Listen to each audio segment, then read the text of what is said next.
everyone, and welcome back to Rebooting. This week we have a man with an exceptional background. He's been a footballer, he's worked for the UK Ministry of Defence, and now he's an expert in cybersecurity. And he's known for his reveal all vlogs that appear on LinkedIn.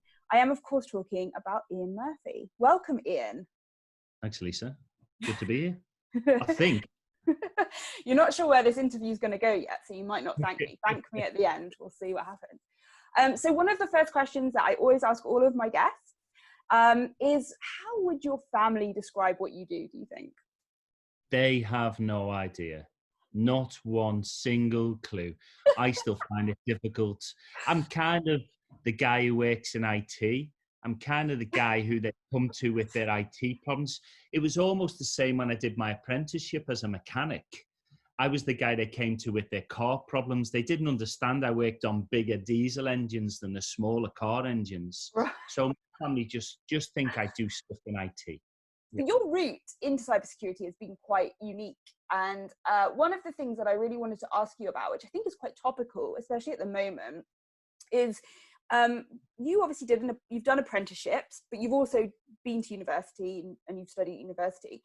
What do you think, in terms of people, young listeners who might be watching this, what do you think the pros and cons are of both? And if you sort of had your time again, which one would you pick over the other? Oh, wow. So first off, it was a different generation for me, and gosh, that makes me feel old, but it was a different generation for me. We were coming out of Liverpool in the 80s, which was racked with unemployment and all the things that went on with that. So when I got offered an apprenticeship coming out of school after doing my O-levels, it was a job, it was guaranteed work, and that was a rarity in those times. And it was a trade. My mum and dad always told me it was a trade, son. Get a trade under your belt. You'll never look back. And I was still convinced I was going to play for Liverpool Football Club, right? So that was I wanted to give it all up, train continuously day in, day out to give myself a better chance of being the footballer I thought I could be. But they were right. A trade is a trade. And for me, they were the best years of my life, my working life, because when you leave school and you go into a working environment, you've been used within school of a hierarchical type of approach with your teachers. You're not a peer. But when you suddenly go into as it was then, an all-male working environment, you suddenly become peers with men who've been doing that job for 30 years or so, who are hardy men who have a wonderful joke and a story to tell all the time. And for me, who loves that type of stuff, I was an absolute sponge from those guys just as my formative years. So I think for me, my apprenticeship was invaluable. I would never change it. Even if I had a DeLorean and a flux capacitor, I would not change it. But I do fully understand in today's market, to stay ahead or with the crowd, everybody else will have a degree. And unless you can offer a wealth of experience around the areas that are not taught in degrees, then you'll struggle to have your CV or your head above the rest of the crowd. It's really difficult, because I did law, and I would say that the degree side of it taught me, I say, very little. When I went into practice, that's where I learned absolutely all the skills. And looking back on it now, actually, it would have been a better use of time and money to go straight into that than it would have been to go to university, probably. But like you said, it's kind of one of those things. And you touched upon football. We have to talk about your football career, because I think it's just like so interesting and so completely out of the blue. You actually played at Wembley. That's correct, isn't it? Yeah. And I'm not in a band, actually playing football, just in case anybody thinks I was some kind of trumpeter or something like that. Actually playing football. Yes, I did. Yes. So what was that like that day? What did that feel like? Was it like, were you nervous? Were you excited? All of the above. It was a dream come true for me. I'd played most of my career as a semi-professional. I had a little spell as a professional, but most of it as a semi-professional. And for me, it was the culmination of 13 or so years hard work. Prior to getting there in 2000, I'd broken my leg 18 months before playing football, and I thought that was it. I'd never play again. I was told not to play again by the doctors. And it was just it was almost 14 years to the day that I set foot inside Wembley as a kid, watching Liverpool beat Everton in the 1986 FA Cup final. Almost 14 years to the day, I was on the centre spot, calling my dad from the centre spot saying, "Dad, guess where I am? Guess where I am, Dad? Where are you, son? I'm on the centre spot of Wembley." So it was, and it was the only time my mum ever came to see me play football. Actually, God bless her, she's passed away now, but that was the only time she come to see me play football, and we lost. So she's a fucking jinx. But what an experience for her, though. I mean, that must have been the proudest moment of her life. I mean, to see her son in Wembley. What was it like in front of all those people? There must have been tens of thousands of people there. Was it distracting? Yeah. No. So there was 20,000 there, and that's the biggest crowd I've ever played in front of. But it was definite, even though that's a quarter. It was the old Wembley as well, by the way. It was the Twin Towers, not the new Wembley. So, the 1966 FA Cup final and all World Cup final and all that bits and pieces. And we had England's dressing room as well. We were the home team on that day. But the noise was deafening. Was it? But it just, yeah, and for that lead up to it and the months afterwards, we kind of got an insight into what a professional footballer would be about, really, for a lifestyle, for the interviews we were doing, and the kind of, I won't say adulation, but the recognition we got around the town and the city and things like that. So the noise, the atmosphere, it was just a memorable day, and something I set out to do in the very early instances of it was try and remember as much of it as I could, because I knew I wouldn't be back there as a player in any kind of capacity. I've read sort of from Olympic athletes and stuff when they've said that the cheering of the crowd gives you sort of adrenaline and energy and speed and power that you just didn't have in a normal situation. Did you find the same sort of thing, that the crowd kind of got you going to like a whole new level of athleticism? Oh, my job was to kick people. So, I was pretty good at it. I paid to kick people generally. No, they did. It gives you an extra leap, an extra yard of pace. But also as well, and I've described it, and I still regularly see some of the supporters when we do kind of anniversary. It was our 20th anniversary this year, just gone. And when we talk about those days, I still say to the people who came along, they were as much of that journey as we were on the pitch, because without them, there was nothing for us to do it for.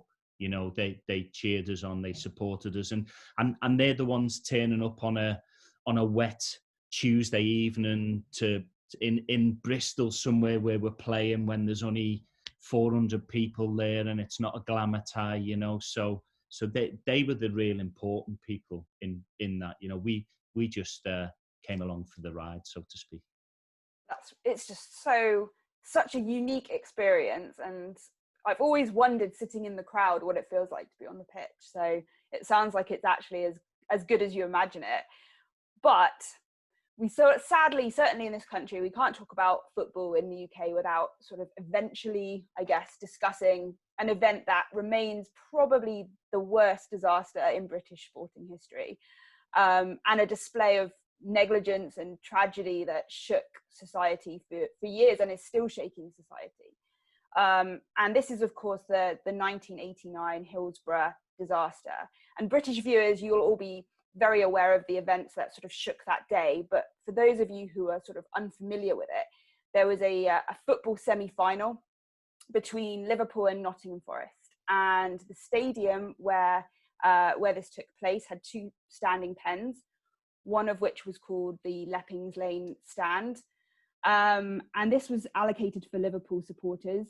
And shortly before kickoff, police opened the doors, let even more people in to a already overcrowded pen sort of area, and a crush and a panic ensued. And sadly, hundreds of people were sort of pressed and crushed against the fencing. Some managed to be pulled away by fans, but almost 100 died that day, sadly, and almost 800 were injured. And the investigations and the sort of legal battles still go on. And the reason I sort of wanted to really bring this up was, Ian, you were actually there, weren't you, on this terrible day? So just sort of going back sort of before the actual incident occurred, when you arrived, what was the atmosphere like? Was it different? Did you get a sense that things were a bit off, or was it basically exactly the same as every other match? I think I went to the same game the year before, and I'm a massive Liverpool fan, and I've been going for years, and I went to the same semi-final against the same team at the same ground in 1988. We arrived at the ground. There was several rows of police checks. If you didn't have a ticket, you didn't get close to the ground. So there were several kind of barriers. If you think of it as the old defence in depth approach with regards to security, there's a barrier there. If you haven't got a ticket, you're not getting in. If you manage to get past that, there's another barrier, and so on. So there's about three, I think, I remember from that day. The following year in '89, there was none of that. So there was no kind of sets of, and by barriers, I don't mean metal barriers and gates to go through. I just mean police on duty stationed. There was none of that until we got closer to the ground. And I think, what a lot of people don't fully understand is that they obviously turn around and say it was about Liverpool supporters getting in who didn't have tickets, who went to the game just to get in. I think if nobody went to games in those days in the 80s, they'd find it hard to imagine, but every team and every club had supporters that would turn up to the ground without tickets, hoping to buy a ticket on the day, or if they couldn't, to try and find their way into the ground somehow. That was how it happened. In the 80s, there was a lot of hooliganism, there was a lot of violence, and it's easy to jump to that reaction, oh, it's those hooligans again. Right.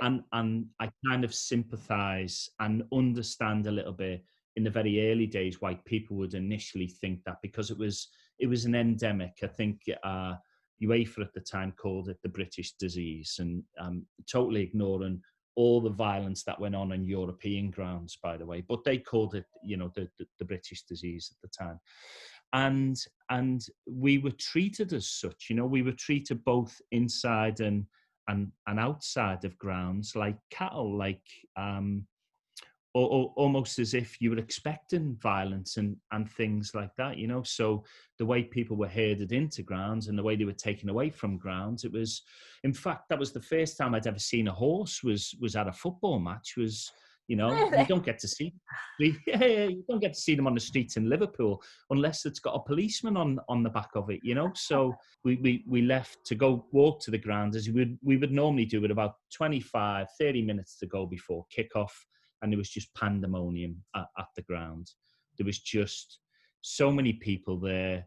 And part of it was to do with the amount of people that were there turning up, but also to do with the amount of turnstiles that were there, that apparently from the year before were overcrowded then. So I wasn't in the Leppens Lane the year before in '88. I was in the West Stand looking onto the Leppens Lane. So I could still see the overcrowding then, and people being pulled out up to the upper stand or over onto the side. But what used to happen was the police used to have a technique that was named after the previous chief superintendent, I forget his name, of when they would alleviate the crushes outside by opening a gate, they would block off the tunnel to the main entrance of Leppens Lane, because the other sides of Leppens Lane had pens as well that were virtually empty on the day. So what happened on the outside is, when you had a major crush on the outside, of which I was up against one of the concertina gates on the outside of being crushed there, and that was one of the things that got open to allow fans in. If that hadn't have been opened at that time, there would have been deaths on the outside. It was just poorly mismanaged, poorly thought through.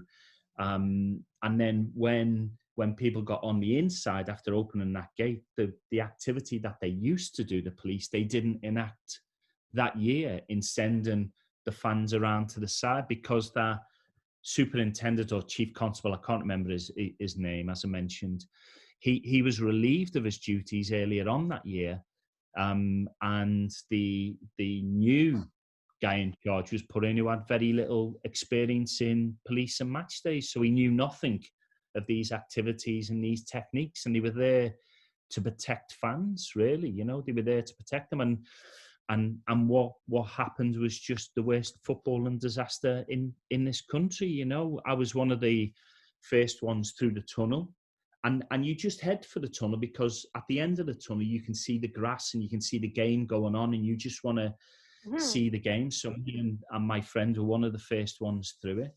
And then we just get into a pen where, and I've been in the Cop, I've been in other grounds where the squash and the pressure is so unbelievably unbearable, and then the rest, as they say, is unfortunately terrible history, that 30 years later, the families are still seeking justice for those who were unlawfully killed as via the inquest ruled, so they're still seeking justice.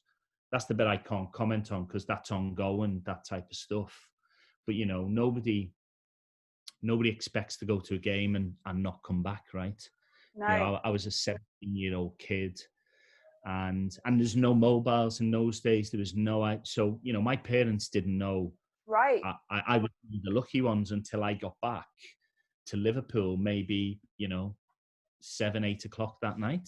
When did it sort of dawn on the fans, do you think, that they knew how serious this was getting, and do you think people in that Leppings Lane pen actually knew that at the front people were being crushed to death? Do you think that was ever? No.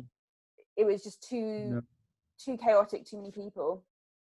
I think it's part of it's part of a guilt I think a lot of people live with from that day. Right. I know I still do to a certain extent, but it's a guilt of understanding that you were part of something that caused the loss of life for other people. You weren't the cause of it, but you were part of that crush, and it's a difficult thing to come to terms with. I think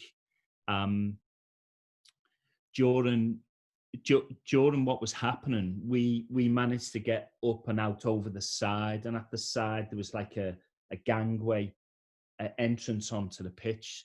So we jumped up and over the side, and then we were helping other people up and over the side. And I went with a friend called Stan, who was my dad's age. So I would go with him to games, and we were helping people out. And then I got ushered out onto the pitch by a policewoman. And then about 10 minutes later, Stan came out onto the pitch in tears. And I remember him saying to me, somebody's just died in front of my eyes. And I said, that can't be true, Stan. I said, we've gone to a football match. That can't be true. And I just couldn't accept it and couldn't believe it, And then I think, for the papers and the press to print what they did about the fans, when the fans were the heroes there that day, helping the people out of the pen, help resuscitating people when there was only one ambulance on the pitch. The ambulances were stopped from coming on the pitch. When they were breaking down hoardings as stretchers to, part of my guilt is that I just didn't do enough. I felt I didn't do enough. I felt I was part of the cause and didn't do enough. But I also ultimately understand that I was one of the lucky ones. 96 people went. And their families are suffering that sentence for the rest of their lives, and there truly has to be justice for those 96. My mum's uncle is actually one of the 96, and obviously I never met him. So I read the Taylor report, which held that there was a complete failure on the part of the police, and actually one of the chief constables actually said, we let the fans drag the people to safety because we didn't want them turning on the police at the time. And I think, you know, it's such a huge example of negligence on all levels, not just on the policing side of things, but, you know, they created these fences, and the gates on these fences opened inwards. So if you have a load of fans up against this gate, that gate can't open now. And so I think, you know, the design even was completely flawed. And as you said, you know, the fans were blamed, and you know, realistically, you know, they should never have been there. There shouldn't have been that many people in that pen. And I think what's happened since, there's been lots of accusations about police cover-ups, but one thing I think that was positive that did come out of it was the complete overhaul of stadium safety, wasn't it? You know, afterwards, after that event, you know, lots of them went to seated. A lot of the fences were removed, and I think it definitely transformed an industry, didn't it? It did, and actually, unfortunately, when you look through the history of disasters, they're the only things that transform industries and transform approaches to stuff. Piper Alpha being one for the health and safety executive type of industry as well. And I've said many times in some of my vlogs that actually, and some of my posts, that the only way cybersecurity will be taken seriously is if we have a terrible disaster that results in the loss of life that could be brought back to cybersecurity. Then you will have stringent measures brought in and proper fines brought in for people that don't do it. You know, that's the only way we seem to react to stuff. You know, unfortunately, it takes a disaster to affect change, and nobody wants that. And having been through one, I can tell you, nobody wants it.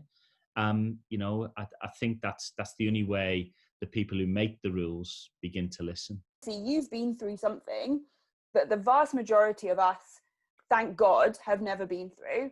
A true disaster and a failing of safety, security, you name it, it was failed that day. Do you think it's kind of given you a bit of a unique perspective on risk? From that day forward, subconsciously, everything I've done has been from a defense point of view, whether it be cybersecurity, whether it be the football, because, you know, I'd taken some time off of football when I was a kid to go and watch Liverpool and follow Liverpool. And it wasn't until after that that I lost heart with going to football matches, actually.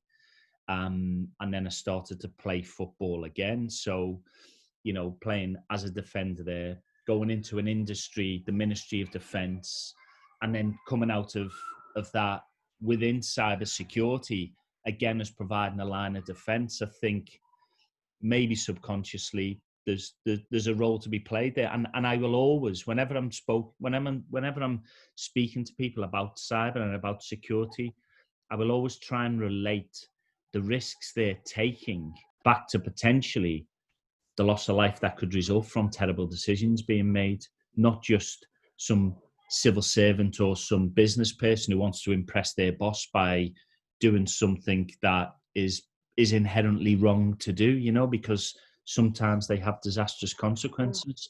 You have to speak truth to power sometimes, no matter how deaf they are. And I think there's also this tendency when a breach happens for all of us as a community to pile on and start judging and start throwing things at each other and saying, oh, well, it was because you did this and you messed this up and you messed this up. And actually sort of linking back to what you said regarding the Hillsborough disaster, you know, the officer that was in charge that day had, you know, was replacing someone with a lot of experience, and he had no experience. And that can pan out really, really badly. And I think in disasters and in breach situations as well, you know, you might have a team of people who are excellent at crisis management, excellent. And then one of them's off sick the day you have a breach, and you've got to stand somebody in who has no clue how to handle it, and it all goes wrong. So in your company and in your career, have you seen a lot of that? Have you seen a lot of sort of companies being unfairly treated when they've had a breach, and maybe also companies who have totally messed up the handling of a breach? I think it's both. I've seen companies who get away with murder, right? Daylight robbery, almost, in terms of the defences they put up, or the lack of defences they put up, with the excuse of it hasn't happened to us yet. You know, ignorance is never a defence, really, unfortunately. I also, I'm with you on the jumping on the bandwagon bit. You know, on the let's take EasyJet, right? The most recent case, really. Let's take EasyJet. You know, I don't think I have an opinion one way or the other, because I don't work for EasyJet, because I don't know the ins and outs of what's happened. And everybody else who will be commenting on it will be commenting on it from either what's happened in past breaches to other companies, but they'll all be guessing the information of, you know, they'll all offer an opinion. Oh, somebody clicked on a link, or something wasn't patched, or somebody left an S3 bucket open.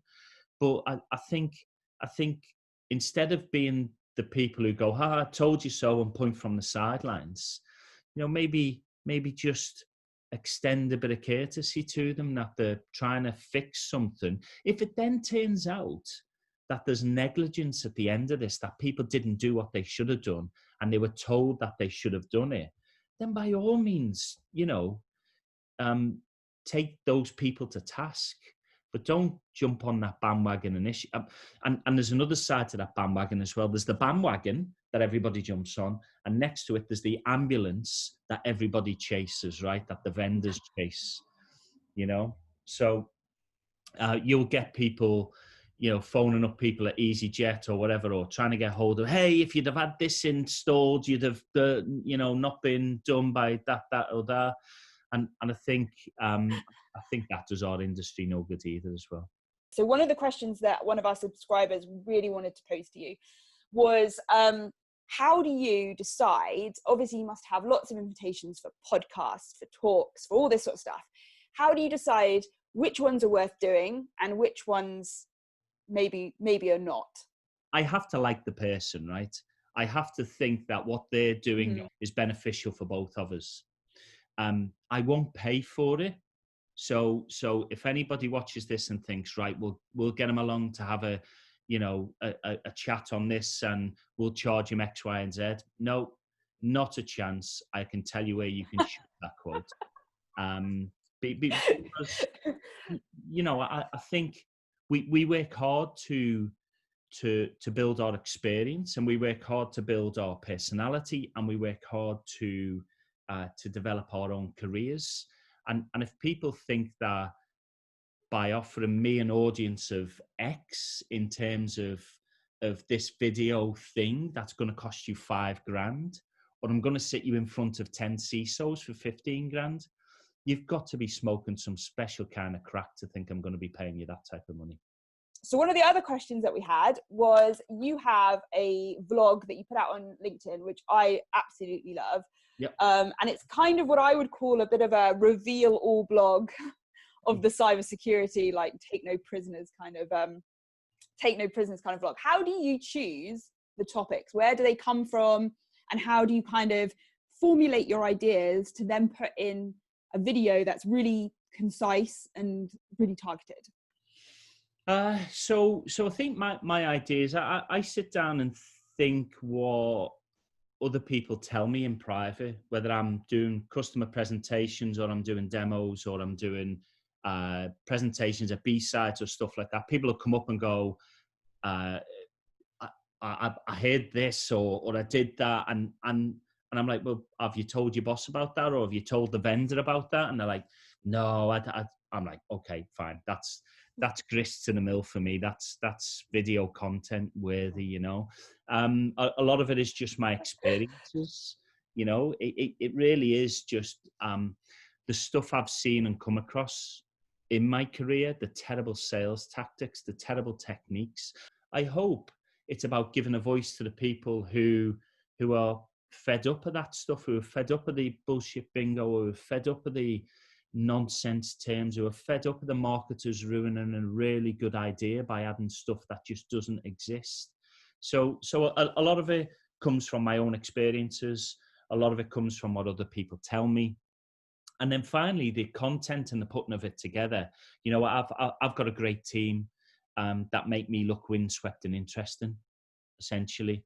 I'm quite dull in real life, but they make me look interesting. You know, they add the graphics, they add the bits and pieces, and they're just wonderful. And they also come up with ideas as well. So some of the other stuff I've done, some of the singing, some of the stupid scene videos and things like that, they'll come up with an idea. And I think they're running a book to see who can strip the most dignity from me in any one video, I think.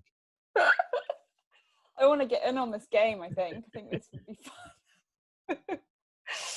So where can people go to follow you and find out more about you and your company? So a couple of websites. One is elementrix.com. So I'm VP for Elementrix, where you will see a lot of managed detection response type of stuff around proactive adversarial pursuit of attacks and attackers on networks. And then the other one, which I'm just launching, is called cyberoff.co.uk. So cyber and then OFF.co.uk, and that will have the collection of my musings and vlogs and a lot more of cybersecurity awareness side of things. And then finally, on Twitter, I am at MurphSecGuy, MurphSecGuy. Again, not a lot coming through on Twitter. I promise I'll start using it more and more and more. But currently at the moment, it's an echo chamber for morons. It really is. You know, somebody posts something and then somebody will pop up and say something and then disappear, you know. I think I may come up with a new online social media called Twatter, where if somebody does come up and offer a contrary view or wants to take a pop at you, then I'll always arrange a bit of a get together in person, face to face, to see if they're that brave when you meet them in the flesh. But any of the links that Ian's mentioned, they'll all be below in the description. Thank you so much for coming, Ian. We really, really appreciate it. And thank you everyone for listening, and tune in again next episode. You're welcome. Thanks, Lisa. Thanks for having me.